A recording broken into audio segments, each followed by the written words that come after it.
আল্লাহ রাব্বুল আলামিন বলেন, ইন্নাস সালাতা তানহা আনিল ফাহশাই ওয়াল মুনকার। নামাজ এমন একটা ইবাদত, সমস্ত ফায়সা কাজ থেকে নামাজ ফিরায় রাখে। আল্লাহু আকবার। আমি জীবনে একজন রিকশাওয়ালার নামাজ দেখছি, আমার জীবনে দেখা। যখন তারাবি পড়াইতাম কেরানীগঞ্জ কলাতিয়া বাজার মসজিদে, রমজান মাসে গ্রামের মানুষের জন্য কিছু খেজুর, কিছু তসবি, কিছু রুমাল, কিছু আতর কেনার জন্য চক বাজারে গেছি। এটা কেনার পরে 17ই না 18ই রমজান ছিল। রিকশায় বসে সদরঘাট যাচ্ছি, ওখানে লঞ্চের যিনি মিশিং ম্যান আছে তার হাতে তুলে দিব, সে নামায় দিবে কলাপাড়া। তো রিকশায় যাইতেছি, চতুর্দিকে জ্যাম, রিকশা সামনে চলে না, মাঝখান থেকে ড্রেন কাটা, এক লাইন বন্ধ হয় আর এক লাইন চালু হয়। কিছুক্ষণ পরে তাকায় দেখলাম প্রত্যেকটা রিকশায় রাস্তায় জ্যাম লেগে আছে। পাশের রিকশায় একজন মুরব্বী হ্যান্ডেল ধরে পেট্রোল মারতেছে, আস্তে আস্তে মারে আর রিকশা আস্তে আস্তে সামনে যায়। দুইজন জেন্টেলম্যান বসা, ভদ্র মানুষ দুইজন বসা, শিক্ষিত। একটু পরেই আসরের নামাজের আজান হয়ে গেছি। আজান যখন হয়ে গেল, আজান হওয়ার সাথে সাথে রিকশাওয়ালারে দেখলাম সে আস্তে করে সাইড করে ফেলেছে। এবার ওই দুইজন ভদ্রলোক বলতেছে, চাচা ভাড়া বাড়ায় দিব, সাইড করিয়েন না, সদরঘাট নিতে হবে, আমাদের বস আমাদের জন্য অপেক্ষায় আছে। রিকশাওয়ালা মুরব্বী বলতে আছে, তোমার বস তোমারে ডাকতেছে আর আমার বস আমারে নামাজে মসজিদে ডাকে। এটা শোনার পরে আমার ভিতরে কম্পন শুরু হয়ে গেল। হয়তো এরকম কিছু ভালো মানুষের উসিলায় এই ঢাকাটারে আল্লাহ এখনো গজব থেকে টিকায় রাখছে। চাচা রিকশার ভাড়া বাড়ায় দিব, স্পষ্ট আমার কানে মনে আছে। 1 লক্ষ টাকা যদি ভাড়াও দেওয়া হয়, আমার এই রিকশার চাকা সামনে আর 2 কদম চলবে না। তখন চিন্তা করেন একজন রিকশাওয়ালার ভিতরে নামাজের কি প্রেম ভালোবাসা। আল্লাহর নবীর সাহাবী হযরত আলী, রাসূল বলেছেন, আনা মাদিনাতুল ইলম ওয়া আলিয়্যুম বাবুহা, আমি হলাম ইলমের শহর আর সেই শহরের দরওয়াজা আমার জামাতা হযরত আলী। আল্লাহু আকবার। সেই আলী রাদিয়াল্লাহু তাআলা আনহু যুদ্ধের ময়দানে তার পায়ের ভিতরে তীর বিদ্ধ হয়েছে, এমন ভাবে তীরটা পায়ের ভিতরে ঢুকে গিয়েছে, টান মারলে হযরত আলীর কলিজায় গিয়া লাগে। এবার কেউ টান দেয় না, হাতও দেয় না। একজনে বলল, পারবা না, সম্ভব না। তার চেয়ে হযরত আলী যখন নামাজে দাঁড়াবে তখন তীর ধইরা টাইনা সরায়া ফেলাবা, হযরত আলীর খবরও থাকবে না। হযরত আলী নামাজে দাঁড়ায় আর একজনে আইসা তীর টাইনা সরায়া ফেলাইছে। হযরত আলীর খবর নাই। নামাজ শেষ হওয়ার পর তাকায়া দেখলো তীর টাইনা সরায়া ফেলাইছে। কারণ হযরত আলী যখন নামাজে দাঁড়ায় তখন তার দিলটা আরশের সাথে লেগে থাকে। প্রিয় বাবারা, আমার যুবক ভাইয়েরা, পায়ে হাত দিয়ে বলি, অনুরোধ করে বলি, জীবনে যা কিছু করো না কেন, নামাজ ছেড়ে দিলে নিজের পায়ে নিজে কুড়াল মারলা, নিজের পায়ে নিজে কুড়াল মারলা, নিজের বিপদ নিজের হাতে ডেকে আল্লাহ। আল্লাহর সাথে বান্দার সম্পর্ক হলো নামাজের মাধ্যমে। আল্লাহর রাসূল বলেন, কেউ যদি ফজরের নামাজ জামাতের সহিত পড়ে রে, আল্লাহর রাসূল বলেন সে যেন রবের রহমতের চাদরের নিচে চলে গেল, আল্লাহর জিম্মায় চলে গেল। অন্য এক হাদিসে আল্লাহর রাসূল বলেন, মান গাদা ইলাল মসজিদ আও রাহা আ'আদাল্লাহু লাহু নুজুলাহু মিনাল জান্নাতি কুল্লামা গাদা আও রাহা। কেউ যদি সকালে আর সন্ধ্যায় মসজিদে আসে আর যায়, আল্লাহর রাসূল বলেছেন সে যেন অপেক্ষায় থাকে। তার মানে যে এশার ফজরের নামাজ মসজিদে পড়বে, সে যেন ওয়েটিং এ থাকে, অপেক্ষায় থাকে। তার মৃত্যুর পর তার মালিক আল্লাহ তার জন্য জান্নাতে দস্তরখানা বিছাইয়া মেহমানদারি করাবে। আ'আদাল্লাহু লাহু নুজুলাহু মিনাল জান্নাতি কুল্লামা গাদা আও রাহা। যুবক ভাইরা, আমার মুরব্বী বাবারা, অনেকের সময় নষ্ট হয় মোবাইলের পিছনে, নামাজের টাইমের খেয়াল থাকে না। অনেকে চায়ের দোকানে টিভির দিকে তাকাইয়া আছে, নামাজের খেয়াল নাই। অথচ কিডনি ড্যামেজ হইতেছে, কিডনি নষ্ট হইতেছে, খবরই নাই। হার্ট আস্তে আস্তে দুর্বল হইতে আছে, খবর নাই। ক্যান্সারের দিকে চলে যাচ্ছে, খবর নাই। ডায়াবেটিসে আক্রান্ত হয়ে গেছে, প্রেশার হাই হয়ে যাচ্ছে, হ্যাপাটোলজি বি ভাইরাসে আক্রান্ত হচ্ছে। শুধু তাই না, কত রোগে আপনি আক্রান্ত হচ্ছেন, খবর নাই। টের পাবেন 20 বছর পর। অতএব আপনার এই 20টা বছর সময় যেন নামাজবিহীন না কাটে, ইনশাআল্লাহ বলেন। আল্লাহ রাব্বুল আলামিন বলেন, ইয়া আইয়ুহাল্লাযীনা আমানুস্তাঈনু বিস-সাবরি ওয়াস-সালাহ ইন্নাল্লাহা মা'আস-সাবিরিন। আল্লাহর কাছে সাহায্য চাওয়ার মাধ্যম দুইটা, 1 নম্বরে নামাজ, 2 নম্বরে ধৈর্য। ধৈর্য 3 প্রকার। 1 নম্বরে আস-সাবরু আলাত তাআ, ইবাদতের ক্ষেত্রে ধৈর্য ধরা। ফজরের নামাজ পড়ছেন, আবার জোহরের নামাজ, একটু পরে আসর, একটু পরে মাগরিব, একটু পরে এশা। আবার শীতের ভিতরে কম্বল ফালাইয়া, ঠান্ডা পানি দিয়া উযু বানাইয়া মসজিদে গিয়া হাজিরা দেওয়াটা যথেষ্ট পরিমাণ ধৈর্যের প্রয়োজন। কথা ঠিক না বেঠি? শীতের ভিতরে অনেক মানুষ মসজিদে যায় না। আল্লাহ রাব্বুল আলামিন বলেন, ধৈর্য ধরে নামাজ আদায় করো। ধৈর্য বড় দামি সম্পদ। রাসূলুল্লাহকে যখন মানুষ গালি দেয়, মক্কার বেঈমানরা যখন রাসূলুল্লাহর গলায় গামছা লাগায় টান মারছে, আল্লাহর নবীর জিহ্বা মোবারক বের হয়ে গেছে। রাহমাতুল লিল আলামিন চোখের পানি ছেড়ে দিয়েছে, মালিক কোথায় আমারে পাঠাইলেন, কার কাছে পাঠাইলেন? এরা তো আমার দাওয়াত কবুল করে না। আল্লাহ বলেন, ওয়াসবিরু ওয়া মা সাবরুকা ইল্লা বিল্লাহ। নবী আপনি ধৈর্য ধরেন, সবর করেন একজনের জন্য, তিনি হলেন কে? যুবক ভাইয়েরা আমার, ধৈর্য 3 প্রকার। 1 নম্বরে আস-সাবরু আলাত তাআ। আস-সাবরু আলাত তাআ, ইবাদতের ক্ষেত্রে ধৈর্য ধরা। মাগরিবের নামাজের পর 5টা মিনিট সূরা মুলুক তেলাওয়াত করেন, সূরা ওয়াকিয়া পড়েন। ধৈর্যের দরকার, মেন্টালিটি ঠিক রাখা দরকার। কারণ যদি আপনি জানেন 1 সপ্তাহ পরে আপনার মৃত্যু হবে, খাওয়া ঘুম বন্ধ হবে, মসজিদের কোণা আপনি ছাড়বেন না। মাগরিবের পরে 10টা মিনিট সূরা ওয়াকিয়া পড়েন, রিজিকের রাস্তা প্রশস্ত করে দিবেন কে? ইশারের নামাজের পর এই যুবক ভাইরা যারা মোবাইল নিয়ে ব্যস্ত, টিকটক, পাবজি, ফ্রি ফায়ার নিয়ে ব্যস্ত, ইশারের নামাজের পর 5টা মিনিট সূরা মুলুক তেলাওয়াত করতে লাগে। বাবা, দুনিয়ায় চলতে টাকা লাগে, যার টাকা নাই তার কিছুই নাই। যেদিন চোখ বন্ধ হয়ে যাবে সেদিন বুঝবেন এক একটা নেক আমলের কি পরিমাণ দাম। এক একটা সুবহানাল্লাহর কবরে বাতি জ্বালায়া দেয়। আল্লাহর রাসূল বলেন, কেউ যদি সূরা মুলুক তেলাওয়াত করে, তাবারাকাল্লাযী বিয়াদিহিল মুলক ওয়া হুয়া আলা কুল্লি শাইইন কাদির।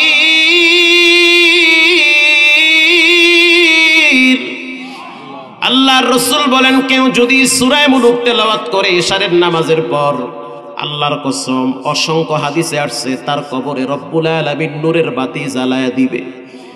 বিশ্বাস করেন। শুধু তাই না, কিয়ামতের ময়দানে সূরা মুলুক তার পক্ষে সুপারিশ করার জন্য জান্নাতের গেটে স্টিল গার্ড হিসাবে দাঁড়ায়া যাবে। সূরা মুলুক তেলাওয়াত করতে 5 মিনিট টাইম লাগে না, তেলাওয়াত করেন। তবে একটা জিনিস লাগে, সেটা হলো ধৈর্য। কথা কন না, ধৈর্য লাগবে। 2 নম্বরে আস-সাবরু আলাল মাসিবা, মুসিবতে ধৈর্য ধরা। বাপ মারা গেছে, ধৈর্য ধরেন। আপনার উত্তম অভিভাবক একজন আছেন, তিনি হলেন কে? হঠাৎ মা মারা গেছে, চিৎকার মেরে কান্দেন না, আস্তে আস্তে ফোফায়া ফোফায়া কান্দেন আর মায়ের জন্য দোয়া করেন, রব্বিরহামহুমা কামা রব্বায়ানি সগীরা। সন্তানটা মারা গেছে, ধৈর্য ধরেন। আরে আমার তো ছোট ভাইটা পানিতে পড়ে মারা গেছে, আল্লাহর দয়া। বাবা এখন বলে, আল্লাহ বুঝে আমার দিকে মুখ খুললে চাইছে, কারণ নিজের আমল দিয়ে জান্নাতে যাওয়া যাবে না। তবে রাসূল বলছে, কিয়ামতের ময়দানে যেই সন্তান নাবালেগ অবস্থায় মারা যায়, ওই সন্তান বাবারে না নিয়া জান্নাতে যাবে না। আল্লাহু আকবার। আল্লাহর রাসূল বলেছেন, পৃথিবীর মানুষ শুনে নাও, কারো সন্তান যদি ছোটবেলায় মারা যায় চিৎকার মাইরা কান্দো না, ধৈর্য ধরো। তোমার আমল দিয়া জান্নাতে যাইতে পারবা না, কিন্তু তোমার সন্তান তোমার আঙ্গুল ধরে জান্নাতের গেট দিয়া ভিতরে টানবে। আল্লাহর রাসূল বলেছেন, ধৈর্য ধরো সন্তান মারা গেলে, আস-সাবরু আলাল মাসিবা, ধৈর্য ধরো, সবর ইখতিয়ার করো, গুনাহ থেকে বেঁচে থাকার জন্য ধৈর্য ধরো। আল্লাহর নবীর একজন প্রিয় মানুষ, কলিজার টুকরা চাচা আব্বাস রাদিয়াল্লাহু তাআলা আনহু মারা গেছে, লাশ পড়ে আছে, লাশ বারান্দায় ফালায় রাখছে। তার সন্তান আব্দুল্লাহ রাদিয়াল্লাহু তাআলা আনহু বাবার কপালে একটা চুমা দিয়া বলতে আছে, ওগো আব্বাজান, এতিম করে আপনি চলে গেলেন। এটা বলে চোখের পানি ফালায়া ফালায়া কাঁদতেছে, আর চোখের পানি ঝর্ণার মতো বায়া বায়া বাবার কপালে পড়তেছে। ইন দি মিন টাইমে এক রাখাল, গ্রাম্য সাহাবী, সে গ্রামে গ্রামে উটেরে পানি খাওয়ায়। ওই রাস্তা দিয়া যাওয়ার সময় তাকায় দেখলো এক যুবক বসে বসে বাবার কপালে চুমা খায় আর কাঁদে। নরমাল যুবক না, দামি একজন যুবক, আব্দুল্লাহ ইবনে আব্বাস, রাইসুল মুফাসসিরিন, দামি একজন সাহাবী, মুহাদ্দিসুল আসর। সে কাঁদতেছে, বাবা মারা গেছে তো আবেগে আপ্লুত হয়ে গেছে, চোখের পানি ছেড়ে বাবার জন্য কাঁদতেছে। এবার ওই গ্রাম্য সাহাবী এসে বলতে আছে, কেন কাঁদো? খায়রুল লিল আব্বাস আজরুকা বাদাহু, আল্লাহু আকবার বলেন। খায়রুল লিল আব্বাস আজরুকা বাদাহু, আল্লাহু খায়রুম মিনকা লিল আব্বাসি। গ্রাম্য সাহাবী যেই কথা বলল, শুনলে তো আপনি অস্থির হয়ে যাবেন। সুবহানাল্লাহ জোরে বলবেন, ইনশাআল্লাহ বলেন, বললেন সুবহানাল্লাহ। এবার ওই গ্রাম্য সাহাবী বলতে আছে, কেন কাঁদো? বলে আব্বা মারা গেছে। বলে শুনে নাও, তোমার আব্বা তোমার কাছে যেই পরিমাণ ভালো থাকবে, তার চেয়ে তোমার রবের কাছে বেশি ভালো থাকবে। কি চমৎকার! তোমার বাপ তোমাদের কাছে যেই পরিমাণ আরামে থাকতো, তোমার আব্বা তোমাদের কাছে যেই পরিমাণ যত্নে থাকতো, এর চাইতে তার রব, তার মালিকের কাছে আরো আরামে থাকবে। কারণ তোমার আব্বারে তুমি যেই রকম ভালোবাসো, যতটুকুন ভালোবাসো, শুনে নাও, তার যিনি রব তোমার চেয়ে 70 গুণ বেশি ভালোবাসে। অতএব বাবার প্রেমে কান্দো, তার রবের কাছে সে চলে গেছে, রব তো তারে বানাইছে। আবার রাসূলুল্লাহর চাচা, তার মর্যাদা ভিন্নভাবে আল্লাহর কাছে বেশি। বাপ মারা গেছে, সন্তান মারা গেছে, অসুস্থ হয়ে গেছেন, চিৎকার মাইরেন না, অধৈর্য হইেন না, ধৈর্য ধরেন, সবর করেন, ধৈর্যের ফল মিষ্টি হয়। আল্লাহ কোরআনে বলেন, ইন্নামা ইউওয়াফাস সাবিরুনা আজরাহুম বিগাইরি হিসাব। যারা ধৈর্য ধরে সবর করে তাদেরকে হিসাব ছাড়া জান্নাতের মেহমান বানায় দেয় কে? ওই লোকটা এখনো বেঁচে আছে। আমার জীবনে একজন ধৈর্যশীল মানুষ দেখছি, যার বয়স এখন 45 বছর। কিশোরগঞ্জ তারাইল তার বাড়ি, তারাইল গ্রামে তার বাড়ি। তার নাম হলো সুফি ফয়জুর রহমান। এখনো লোকটা বেঁচে আছে। কিশোরগঞ্জের মানুষ সবাই তারে চিনে। আমাকে টেলিফোনে বলতে আছে, হুজুর আমি একজন মাজুর মানুষ, প্রতিবন্ধী মানুষ, আপনি কি আসবেন আমার বাড়িতে বয়ান করার জন্য? আমি বললাম হ্যাঁ যাব। সে আমাকে বলল, আপনি আমাকে দেখলে আশ্চর্য হয়ে যাবেন, আল্লাহ আমারে কেমনে বানাইছে, এটা দেখলে আপনি স্থির থাকতে পারবেন না। তার কথা চমৎকার, কথা আওয়াজ চমৎকার, ভয়েস চমৎকার ভয়েস, কথা শুই না বুঝতে পারি নাই লোকটার জীবন যাত্রা এত ভয়াবহ। এবার তার দাওয়াত পাওয়ার পরে বহুত অনুরোধ করে, কাগতি বিনতি করে সে ডেট নিয়েছে। গেলাম তার বাড়িতে। বিশ্বাস করেন, প্রচুর শীত, ঠান্ডার ভিতরে অনেক মানুষ প্যান্ডেলে বসা। সবার শেষে বয়ান করার জন্য আমাকে নিয়ে আসলো। আমি ঢুকার পরেই প্রথম বললাম, যার সাথে কথা হয়েছে ফয়জুর রহমান সাহেব, তিনি কোথায়? এলাকার যুবকরা বলল, হুজুর তিনি তো গেটের পাশে ছোট্ট একটা ঘর আছে, ওখানে শুয়ে আছে। আমি বললাম চলো তার সাথে গিয়ে একটু দেখা করে আসি। আল্লাহর কসম দিয়া বললাম, এই দৃশ্য দেখার পরে আর কোনোদিন রবের প্রতি ভিতর থেকে কোনো অভিযোগ আসে নাই। গিয়া দেখলাম একটা কাঠের বিছানায় শুয়ে আছে, উপরে কম্বল দেওয়া, তাও আবার কম্বলের ভিতরে সাদা 3টা কাপড়, মার্কিন কাপড়, মুদ্দারের কাপড় পেঁচায়া টনটনায়া শুয়ে আছে। তার হাত কই, পাও কই, কিছুই বোঝা যায় না। ছোট্ট একটু চেহারা, অল্প কয়টা দাড়ি।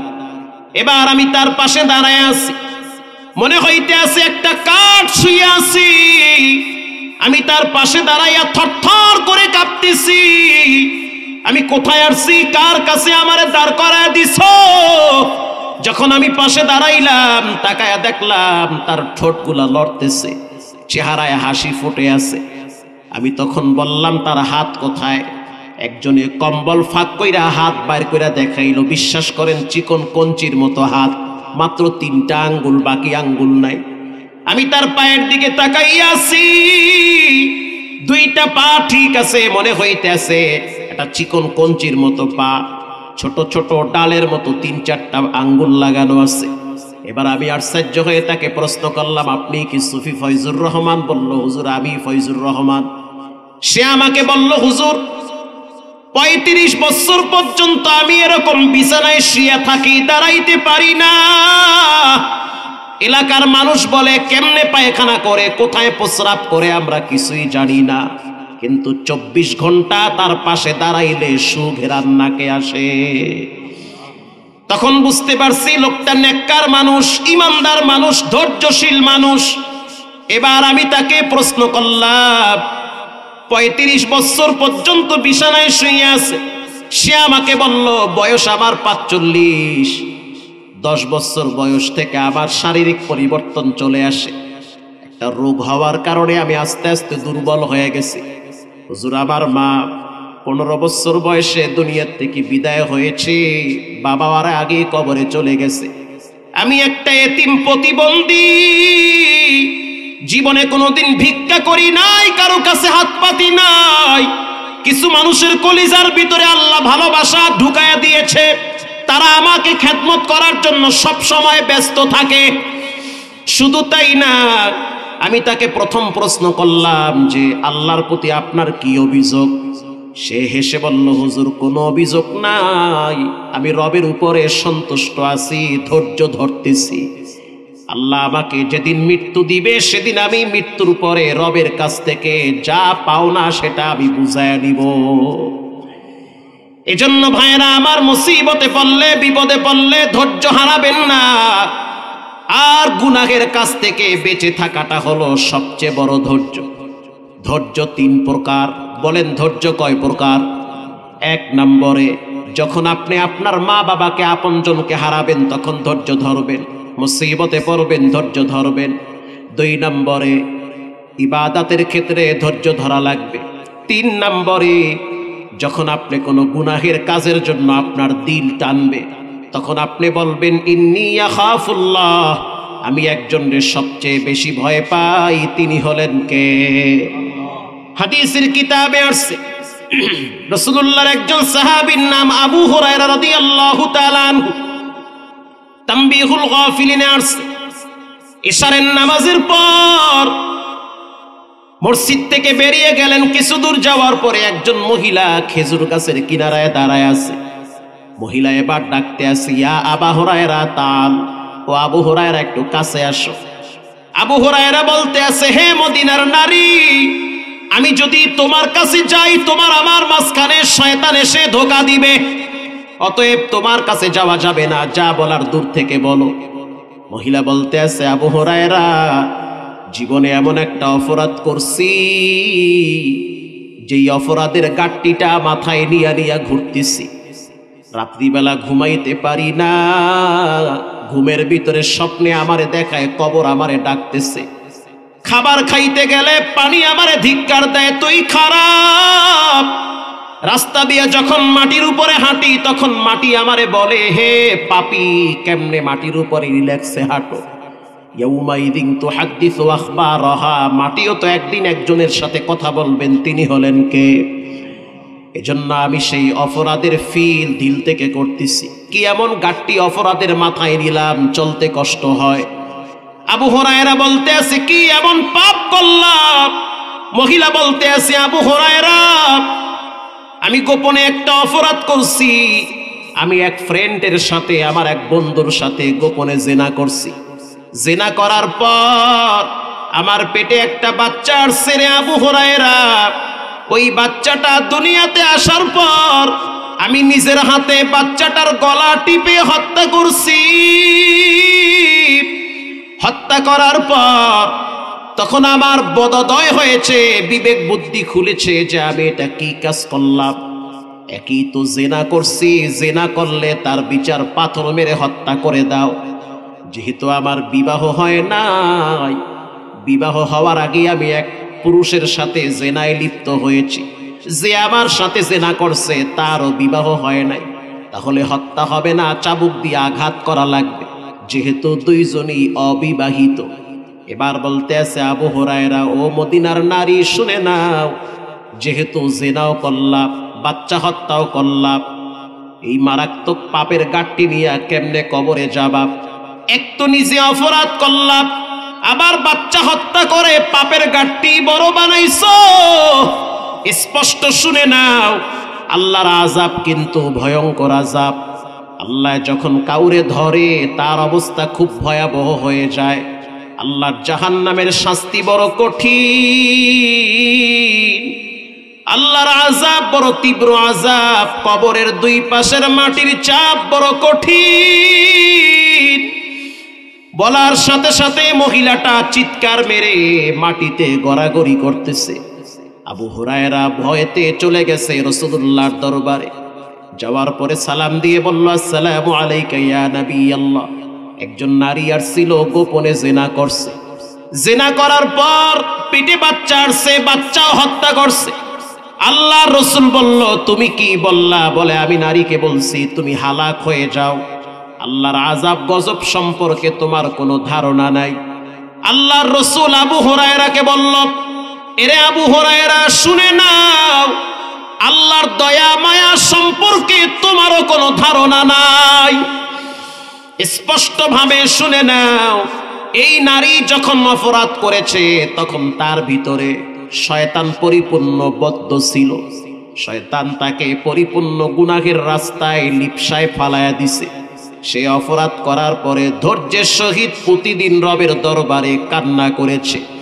রাত্রিবেলা যখন সবাই ঘুমায় যাইত, দরজা জানলা লাগাইয়া চোখের পানি ছেড়ে যায় নামাজে কান্ত আর বলতো, আল্লাহু হাজিরিন আল্লাহু নাজিরিন। ও মালিক, তুমি হইলা রহমান, আমি হইলাম জালেম, তুমি হইলা গফফার, আমি হইলাম মূর্খ। জীবনে আমি অনেক পাপ করছি, গুনাহের কারণে জাহান্নামে ফালাইয়া দিও না রে মালিক। প্রতি রাত চোখের পানি ছেড়ে যায় নামাজ ভিজাইয়া জাহান্নামের ভয় ধৈর্যের সহিত কেঁদেছে। আল্লাহর রাসূল বলেন, আত্তাইবু মিনাজ যামবি কামাল্লা যামবালা। কেউ যখন তওবা করে, সে যত বড় গুনাহগার হোক, সে পুরুষ হোক নারী হোক, তওবা করার সাথে সাথে মায়ের পেট থেকে যেমন নিষ্পাপ বাচ্চা আসে, তওবা করনেওয়ালা ব্যক্তিও ক্ষমার কারণে নিষ্পাপ হয়। আল্লাহর রাসূল বলেন, শুনে নাও আবু হুরায়রা, ইল্লা মান তাবা ওয়া আমানা ওয়া আমিলা সালিহান ফাউলাইকা ইউবাদদিলুল্লাহু সাইয়্যাতিহিম হাসানাত। আল্লাহ রাব্বুল আলামিন তার চোখের পানি আর তওবার কারণে সমস্ত গুনাহ মাফ করে গুনার জায়গায় নেকি দিয়া পূরণ করে দিয়েছে। মহিলার ভিতরে ধৈর্য ছিল। আল্লাহর কাছে ধৈর্যের সহিত ক্ষমা চাইতে হয়। প্রতিদিন 5 ওয়াক্ত নামাজের পরে দোয়া করবেন ইনশাআল্লাহ। বলেন, সময় পাইলেই দোয়া করবেন, সুযোগ পাইলেই দোয়া করবেন। আদম নবী সেও তো আল্লাহর কাছে দোয়া করছে, রব্বানা যালামনা আনফুসানা ওয়া ইল্লাম তাগফির লানা ওয়া তারহামনা লানাকুনান্না মিনাল খাসিরিন। আদম নবী যদি বলে, ও মালিক, আমার অপরাধ হয়েছে, আমাকে মাফ করে দাও। নূহ নবী বলে, আমারে ক্ষমা করে দাও। ইদ্রিস নবী বলে, আমারে মাফ করে দাও। জাকারিয়া নবী বলে, আমারে ক্ষমা করে দাও। পৃথিবীতে এমন কোন নবী নাই যেই নবী রবের দরবারে ক্ষমা চায় নাই। বুখারীতে হাদিস আসছে, আল্লাহর রাসূল রাত্রিবেলা মা আয়েশার সাথে ঘুমিয়ে গেল। গভীর রাত মা আয়েশা বলেন, আমার হাত ঘুমের ভিতরে চলে গেল পানির রাস্তায়। তার মানে আমি মনে করলাম মস্কের পানি বুঝি বিছানায় পড়ছে। আমি হাতটা দিয়ে দেখতে আসি হাতের ভিতরে পানি লাগছে। আমি মনে করলাম মস্কের পানি, কিন্তু না না, মস্কের পানি না। আমি তাকায় দেখলাম রাসূলুল্লাহ সেজদায় পড়ে কান্দে আর তার চোখের পানি বায়া বায়া পড়ে। আমি আয়েশা উযু বানাইয়া ফ্রেশ হওয়ার পর আমি এবার আল্লাহর রাসূলের পায়ের কাছে গিয়া হাত দিয়া লাড়া দিয়েছি। জানান্তু হাত্তা কাবদাতার রূহাহু, আমি মনে করলাম রাসূলুল্লাহ বুঝি সেজদার ভিতরে মারা গেছে। আল্লাহু আকবার। এমন ভাবে সেজদায় পড়ে আছে। এবার রাসূলুল্লাহ মাথা উঠাইলো, সালাম ফিরাইলো। আমি আয়েশা তাকায়া দেখলাম হুজুরের চোখের পানি বায়া বায়া। আপনার সামনেও কোনো পাপ নাই, পিছনেও কোনো গুনাহ নাই, তারপরও আপনি রবের দরবারে ক্ষমা চান, কান্নাকাটি করেন। আল্লাহর রাসূল বলেন, ফালা কুনু আবদান শাকুরা, আমি কেন রবের শুকরগুজার বান্দা হব না? ওমর, ওসমান, আলীর জীবনী পড়ে দেখেন, তারা তো এক একজন রাষ্ট্রনায়ক ছিল, দেশ চালাইতো, আবার রাত্রিবেলা রবের দরবারে রবকে ঠান্ডা করার জন্য সেজদায় কান্ত। ওসমান, যিনি জান্নাতের গ্যারান্টি পাইছে, কবরের পাশে দাঁড়ায় বলে, ও মালিক, এই ভয়ঙ্কর কবর থেকে, কবরের আযাব থেকে, কবরের শাস্তি থেকে ওসমানকে বাঁচান। রাসূল বলেন, সাহিলিল হিসাব আলাল ওসমান, আল্লাহ ওসমানের হিসাব সহজ করে দেন। আবু বকর বলে, আল্লাহ যদি আমারে মানুষ না বানাইয়া পশু পাখি বানাইতো, তাহলে মানুষ জব করে খায়া ফেলাইতো, মরাও লাগতো না, কবরেও যাওয়া লাগতো না, হিসাব দেওয়াও লাগতো না। হযরত ওমর বলেন, ওয়াকালু লিজুলুদিহিম লিমা শাহিদতুম আলাইনা, এই চামড়া কিয়ামতের ময়দানে রবের দরবারে পক্ষে বিপক্ষে সাক্ষী দিবে। এজন্য যুবক ভাইরা আমার, জীবনে যত অপরাধ করেন না কেন, নামাজ ছাড়া যাবে না, হারাম খাওয়া যাবে না, মা বাবার সাথে বেয়াদবি করা যাবে না। পাশেই তো গোরস্থান, কত মানুষের আপনজন এখানে শুয়ে আছে। অনেকের আব্বা এখানে ঘুমায়, অনেকের মা এখানে ঘুমায়। মা বাবা থাকলে খাওয়ানো লাগতো, চিকিৎসা করার লাগতো। আজ মাও নাই, বাবাও নাই, অথচ আপনার ফ্রিজ বোঝাই করা মাছ গোস্ত আছে, ফল ফলুট আপনার ছেলে মেয়ে খায়, তারপরও তো অনেকের ছেলে মেয়ে শুকরিয়া আদায় করে না। কথা ঠিক না বেঠিক? আপনার সন্তান আপনার সম্পদ খায়, তারপরও শুকর নাই। আবার আপনার মৃত্যুর পরে এটাও হতে পারে আপনার সম্পদ নিয়ে ছেলে মেয়ে মারামারি কারাকারি করবে, দোয়াটাও করতে চায় না। বর্তমান সময়টা এমন চলতেছে। ঢাকা শহরে আমি দেখছি কত শিল্পপতি মারা গেল, লাশ কবরে নামার আগেই ফ্ল্যাট হিসাব করতেছে কে কয়টা পাবে। কেরানীগঞ্জে দেখলাম 3 বাড়ির মালিক, যার মোহাম্মদপুরে মার্কেট আছে, নাম বললে ভিডিও হচ্ছে, প্রচার হবে, গীবত হয়ে যাবে, নাম আর বললাম না। বাবার লাশ কবরে রাখার আগে মেয়েরা দাঁড়ায় বলতেছে, ভাইদের নামে বাড়ি লিখে দিয়েছে বাবা, আমাদেরকে মাহরুম করেছে। ভাইদেরকে বলেন, আমাদের হক বুঝায় না দিলে বাবার লাশ কবরে নামতে দিব না। আল্লাহু আকবার। এটা হলো বাস্তব কথা। কার জন্য টাকা কামড়ায়া ধরছে? সময় থাকতে ব্যয় করেন, আল্লাহর রাস্তায় ব্যয় করলে রব কখনো কমায়া দেয় না। বিশ্বাস করেন, মা বাবার জন্য খরচ করবেন চোখ বন্ধ করে। 2টা জায়গায় কখনোই কৃপণতা করবেন না। যদি করেন তো ঠকবেন, কঠিনভাবে ঠকবেন, চিপায় পইরা ধরা খাবেন। 1, জীবনে কখনোই মা বাবার ব্যাপারে কৃপণতা করবেন না। চাওয়ার আগে নোট বের করে দিবেন, খায়া ফেলাক, নষ্ট করুক, মানুষকে দিয়া দিক, তারপরও তার ঔরসে আপনি দুনিয়াতে আসছেন। সে আপনার আব্বা। যেই মা আপনারে গর্বে রাখছি, ওই মা যদি আপনার পকেটের টাকা নষ্ট করে, করুক, কারণ আপনি আপনার মা, আপনার টাকা আপনার মায়ের। কথা ঠিক না ঠিক? শুধু তাই না, 1 নম্বরে মা বাবার জন্য চোখ বন্ধ করে টাকা ব্যয় করবে। 2 নম্বরে আল্লাহর রাস্তায় যখন ব্যয় করবেন কোনো চিন্তা করবেন না। 500 টাকার নোট দেওয়ার সময় ভাববেন না যে পরের দিন না খায়া মরবেন। গত রমজানে মা বলতেছে আবারে যে বাবা গ্রামে একটা মসজিদ বানায় দাও। আল্লাহ শখর, লা ফখরা লাহু, কোনো ফখর নাই। পুরা টাকা দিয়ে একটা মসজিদ বানায় দিলাম, মানুষ নামাজ পড়তেছে। আজকে বাদ ফজর সেই মসজিদের পাশে নতুন মাদ্রাসা স্টার্ট হয়েছে, অসংখ্য মানুষ সেখানে আসছে। আমি যেতে পারি নাই, কারণ মাহফিল থাকার কারণে। বিশ্বাস করেন, যেদিন মসজিদের জন্য টাকা ব্যয় করলাম, এর 3-4 দিন পরেই আমেরিকা প্রবাসী, আমার মোবাইলে এখনো মেসেজ আছে, হুজুর ঢাকায় আপনি প্রতিবন্ধীদের জন্য জায়গা কিনছেন, মাদ্রাসা করবেন, একতলা ছাদ করতে যত টাকা লাগে পুরা টাকা আমি আমেরিকা থেকে আপনার জন্য পাঠাবো। সেই মেসেজ আমার চাপানা মেসেজ মোবাইলে এখনো আছে, সেই টাকা অর্ধেক পাঠাই দিচ্ছে। চাপানা 80 লক্ষ টাকার জায়গা কিনছে আমি মোহাম্মদপুর ঢাকায়, এটি চাপানা। মা বাবার জন্য, মসজিদের জন্য, মাদ্রাসার জন্য ব্যয় করলে ঘর ভাঙ্গে সম্পদ ভিতরে ঢুকবে, লেখা রাখেন।